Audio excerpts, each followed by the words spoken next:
সামনে এখান দিয়ে বাঁ দিকে গেলে আমাদের দুধপুকুর। তো বাবা একাই বলতে হবে, কেউ বলবে না, কারো এনার্জি নেই, সব শেষ।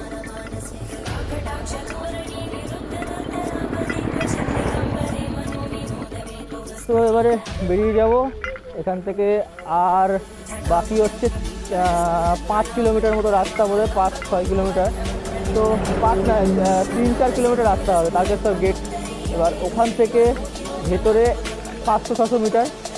তো এবারে জল ঢালবো, জল ঢেলে দুধপুকুরে স্নান করব।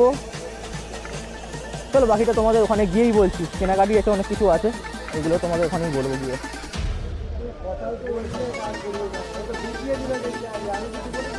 তো ভাই চলে এলাম তারকেশ্বর মন্দিরের কাছে। এবারে কি এরা ঠিক করছে, ওরা ঠিক করে দিক। তো ঠিক করে নিয়ে তারপর আমরা এখান থেকে যাব বাবার মাথায় জল ঢালতে। জল ঢালবো আর কি ডালা টালা কিনবে কিনে নিক। চলো, আর কিছু বলার নেই। তারপরে একটু করে চান করবো, সেটা তোমাদের দেখাবো।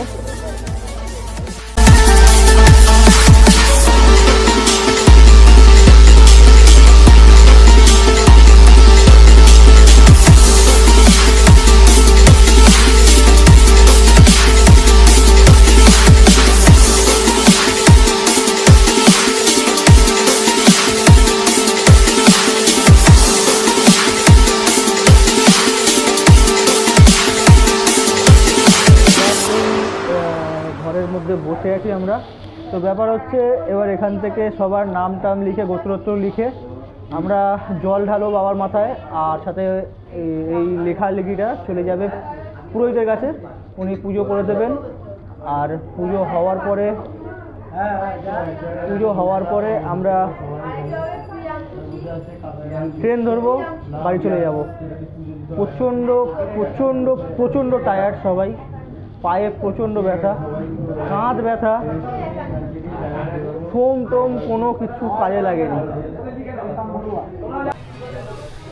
তো সবার প্রথমে আমরা যাই চান করতে, সবাই বেরিয়ে গেছি চান করতে। তো চান করে নিয়ে তারপরে জল ঢালতে যাব। মোটামুটি আমাদের টোটাল 7খানা 8খানা মতো, 8-9খানা, টোটাল 9খানা ডালা করা হয়েছে। আর টোটাল বোধহয় 600 টাকা মতো সবার মিলিয়ে লেগেছে, দক্ষিণা আর প্রসাদ নিয়ে। তো এরপরে যে এক্সট্রা কিছু আমরা কিনি বা দিই, সেগুলো আলাদা ব্যাপার, আলাদা খরচা। তো চলে এলাম এন্ট্রেন্সের সামনে। এখানে